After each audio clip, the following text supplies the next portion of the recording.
Hi guys! Good morning! Good morning po sa inyo lahat guys. And surprise! Ay, hindi ko pwede pahulaan sa inyo kung anong segment to kasi nga, of course, I have the title na kagad, di ba? So, welcome to Coffee Break with Juni again today! So ito guys, ang chismisan segment ko dito sa YouTube.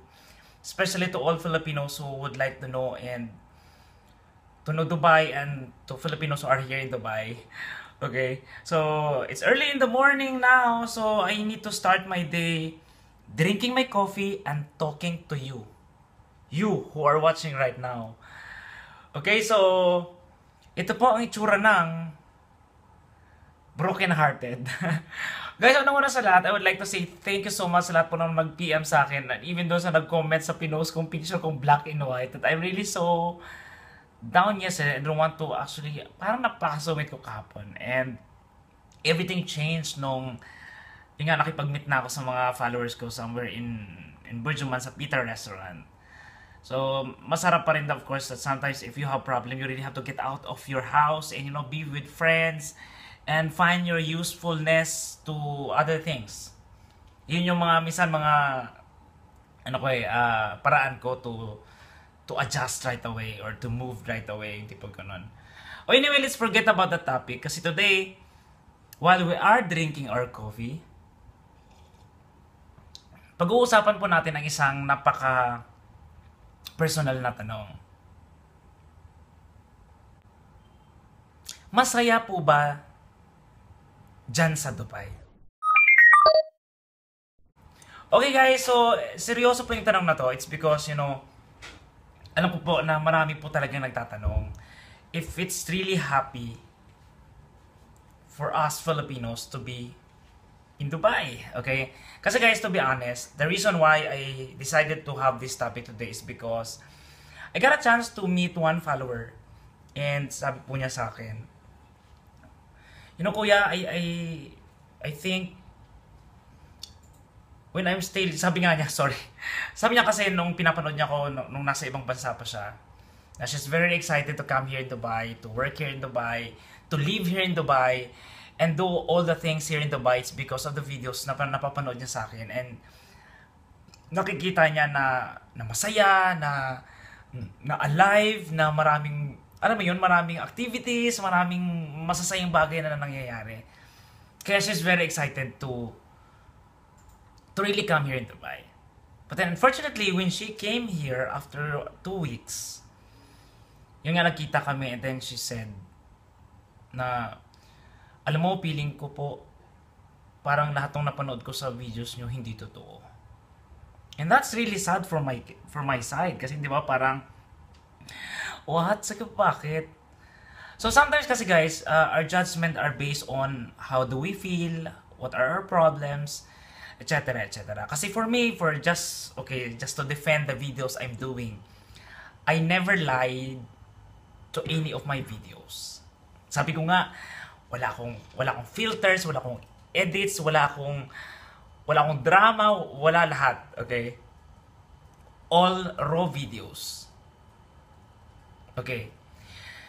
And to justify, of course, yung videos ko po kasi, most of the gala I have is laging masaya. Especially my Boys at Dubai weekends, yung tours, yung travels to different states dito sa UAE, and be with friends. It's laging masaya, and of course, ayun kasi yung formula for me kasi, di ba? If you're traveling, of course, you have to enjoy it. You have to have fun. Kung makukulit na kulitan, yung tipong ganon. But then yung other side of the story kasi is hindi ko siya napapakita sa video. But if you are really my follower, I have vlogs that I talk about sad stories, frustrations, failures, terminations, at kung ano pa. So, it sometimes depends on, kasi minsan yung isang bagay kasi, it depends on kung ano lang gusto mong makita kasi. That's why nabubulag ka on the other part. Because, tinitingnan mo lang ang isang bagay sa anggulo na gusto mo. You're not looking at the other side of the cup. Kaya nakikita mo lang yung ito kasi mas gusto mo yung nasa right side. compare ng nasa left side. So, you are blinded doon sa kabilang side. But if you are watching vlogs, like sa akin, more on life kasi sa Dubai eh. So, you have to know all for you to be fully aware. Hindi yung, tika, nakikita mo kasi, buhay sa Dubai weekends. Of course, lahat yun gala. Lahat yun masasaya. And sometimes kasi guys, and also another explanation to that is, ang buhay po sa Dubai is hindi ko po masasabing masaya or malungkot o mahirap. Because iba-iba po tayo ng storya. Kasi minsan yung saya kasi is depends on may trabaho ka ba? Maganda ba yung trabaho mo? Okay ba yung bahay na tinitirhan mo? May mga kaibigan ka ba dito? Or okay ba yung mga kaibigan mo dito? Yung tipong ganon. So there are a lot of factors that affects yung personality mo if you're gonna enjoy Dubai or not. Kaya po, never I mentioned that masarap ang buhay sa Dubai. Okay? I just mentioned that buhay sa Dubai lang. Okay? So it can be good, it can be bad, it depends on kung ano yung madadatnan mo dito. It depends on the choices na pipiliin mo dito sa Dubai. Yun yung paliwanag. Okay? And ayun, nakakalungkot of course isipin that, you know, si Judge, kumbaga after all, parang yung conclusion niya was, sinasabi niya that all my videos are lies. But then, well, yun yung, kumbaga yun yung remarks niya, and I have to respect her for that. Yun lang. Okay? So, ano pa ba? Another comment guys from my YouTube channel is sinasabi po na napaka-selfish ko daw. Okay, it's because I am just sharing my life. Na bakit daw hindi ko bigyan ng importansya yung buhay din ng mga ibang kabayan dito sa Dubai na nahihirapan, etc. etc. I don't want to mention the comment, okay? The person who commented in my YouTube channel or my YouTube videos. Sabi niya kasi, I'm selfish is because buhay ko lang ito yung sinishare ko. Well, alam ko guys, alam niyo po na hindi po totoo yun. That kung selfish ako, hindi sana talaga nakatutok lang talaga ako sa buhay ko. Di ba na puro lang ako pasikat, puro lang ako pa-show off. But then not. Na I give some time of my life to really connect with Filipinos here in Dubai. That somehow, ito kasi yung mali ng ilang Filipino viewers. They judge vlogger based on the just video or one video na napanood nila. Yun yung mahirap sa ilang mga Filipino viewers in YouTube, that you are being judged based on dun sa napanood lang nila. So, yun yung mahirap. It's because, you know, at hindi rin naman po pwedeng ilabas ko lahat ng videos ko in just one video. Di ba? Kasi parang ano to. So, parang kailangan mo ng 3 months para matapos mo lahat. Yung tipong ganun. But then,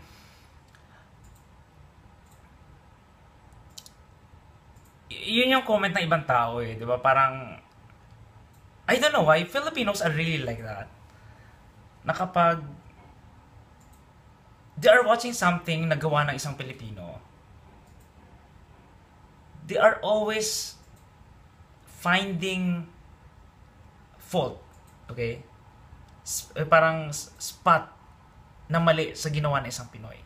Na they cannot be happy of what they are watching right now, that there is one Filipino vloggers in Dubai doing these things. Na kailangan, oy maganda, but then, lagi may ganon.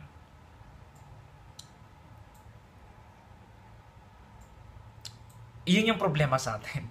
Filipinos has the tendency of parang sobrang perfectionist. That actually no one in this world is perfect. So you cannot find perfect person sa YouTube. Kagabi, actually, pinag-uusapan din namin with some of my followers na nakasama ko sa Peter Restaurants. That nakakainis on some Filipinos dito sa abroad na kapag, let's say, if they have interviewee, kapag Pilipino, mas pinapahirapan nila. Now, we should expect that Filipinos should be more concerned about Filipinos. Now, why Filipinos has to really yung utak talang ka na teka, na I should be better than you. Yung tipong ganon. Na I should be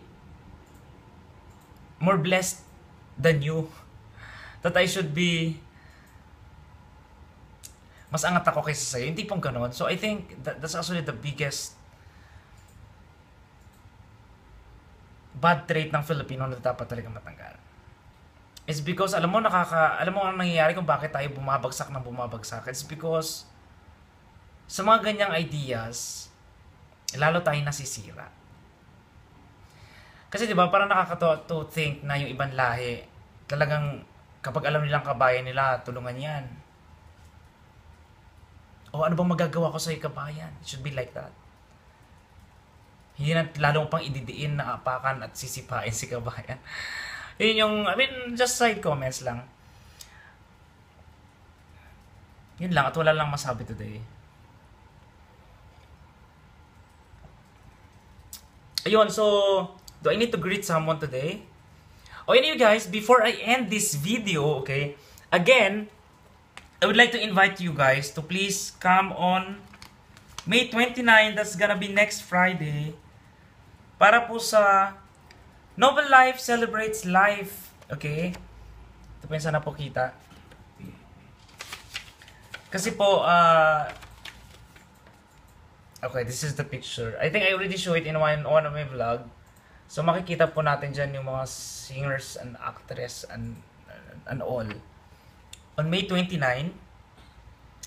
it will be in Al Nasser Leisureland, Odmeta, Dubai. So, guys, for inquiries, and makakahabol pa po kayo, pwede pa po kayo bumili ng ticket, just contact Kuya Alex, 0569403661. Okay, or call yung Noble Life International sa kanilang telephone number 06-528-5930 or cellphone 056-398-0480 at 056-38 again 056-398-6564. Okay, so pumunta po kayo dyan para po magkita-kita tayo, and also parang mini concert din to also to support Alden's fundraising para po sa kanyang recovery sa kanyang leukemia. Okay, so yun lang guys. Thank you so much and have a nice day to all. Ciao! Hello, Best Juni. Nandito ngayon ako sa Pisa, Italy at binabati kita dito. Congratulations nga pala sa iyong TV show na Buhay sa Dubai.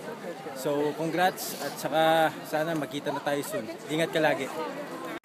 Hi Juni, kamusta ka dyan sa Dubai?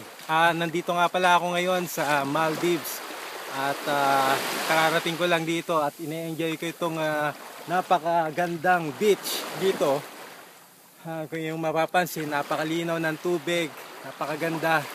At sana makita kita sa susunod. Ingat ka lagi. Bye-bye.